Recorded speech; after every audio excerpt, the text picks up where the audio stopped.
Welcome forward with Jesus' Course in Miracles. This is chapter 5, page 48.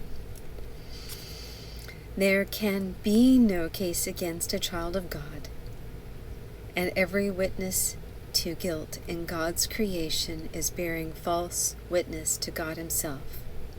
Appeal everything you believe gladly to God's own higher court, because it speaks for Him, and therefore speaks truly. It will dismiss the case against you, however carefully you have built it. The case may be foolproof, but it is not God-proof. The voice of God will not hear it at all, because He can only witness truly. His verdict will always be, "Thine is the kingdom," because He was given you to remind you of what you are. Your patience with each other is your patience with yourselves. It is not a child of God worth patience. I have shown you infinite patience because my will is that of our Father, from whom I learned of infinite patience. His voice was in me as it is in you, speaking for patience towards the sonship in the name of its Creator. What you need to learn now is that only infinite patience can produce infinite or immediate effects. This is the way in which time is exchanged for eternity. Infinite patience calls upon infinite love, and by producing results now it renders time unnecessary. To say that time is temporary is merely redundant. We have repeatedly said that time is a learning device which we will abolish when it is no longer useful. The Holy Spirit, who speaks for God in time, also knows that time is meaningless. He reminds you of this in every passing moment of time, because it is His special function to return you to eternity and remain to bless your creations there. He is the only blessing you can truly give, because He is truly blessed, and because He has been given you so freely by God, you must give Him as you received Him. The eternal fixation. The idea of set is among the better psychological concepts. Actually, it is used quite frequently in the Bible and also in the Course under many different terms. For example, God will keep him in perfect peace whose mind is stayed or set on Him.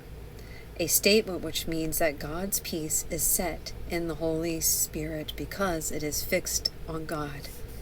It is also fixed in you. You then are fixed in the peace of God. The concept of fixation is also a very helpful one, which Freud understood perfectly. Unfortunately, he lost his understanding because he was afraid, and as you know all too well, fear is incompatible with good judgment. Fear distorts thinking and therefore disorders thought. Freud's system of thought was extremely ingenious because Freud was extremely ingenious, and a mind must endow its thoughts with its own attributes. This is its inherent strength, although it may misuse its power. Freud lost much of the potential value of his thought system because he did not include himself in it. This is a disassociated state because the thinker cuts himself off from his thoughts. Freud's thoughts was so conflicted that he could not have retained his sanity as he saw it without disassociation. That is why the many contractions which were quite apparent in his thinking became increasingly less apparent to him. A man who knows what fixation really means and yet does not yield to it is terribly afraid. Fixation is the pull of God, on whom your mind is fixated because of the Holy Spirit irrevocable set. Irrevocable means cannot be called back or redirected. The irrevocable nature of Holy Spirit's set is the basis for His unequivocal voice. The Holy Spirit never changes His mind. Clarity of thought cannot occur under conditions of vacillation. Unless a mind is fixed in its purpose, it is not clear. Clarity literally means the state of light, and enlightenment is understanding. Enlightenment stands under perception because you have denied it as the real foundation of thought. This is the basis for all delusional systems. The concept of fixation, as Freud saw it, has a number of learning advantages. First, it recognizes that man can be fixated at a point in development which does not accord with a point in time. This clearly could have been a means toward real release from the time belief had Freud pursued it with an open mind. Freud, however, suffered all his life from refusal to allow eternity to dawn upon his mind and enlighten it truly. As a result, he overlooked now entirely and merely saw the continuity of past and future. Second, although Freud misrepresented what the Holy Spirit told him, or better, reminded him of, he was too honest to deny more than was necessary to keep his fear in tolerable bounds as he perceived the situation. Therefore, he emphasized that the point in development at which the mind is fixated is more real to itself than the eternity, or more real than the external reality with which it disagrees.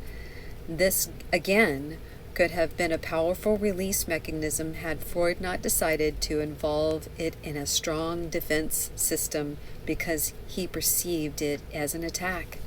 Third, although Freud interpreted fixation as involving irrevocable danger points to which the mind could always regress, the concept can also be interpreted as an irrevocable call to sanity which the mind cannot lose. Freud himself could not accept this interpretation, but throughout his thought systems the threat of fixation remained and could never be eliminated by any living human being. Essentially, this was the basis of Freud's permission, personally as well as theoretically. He tried every means his very inventive mind could devise to set up a form of therapy which could enable the mind to escape from fixations forever, even though he knew that was impossible. Thus ends page 4.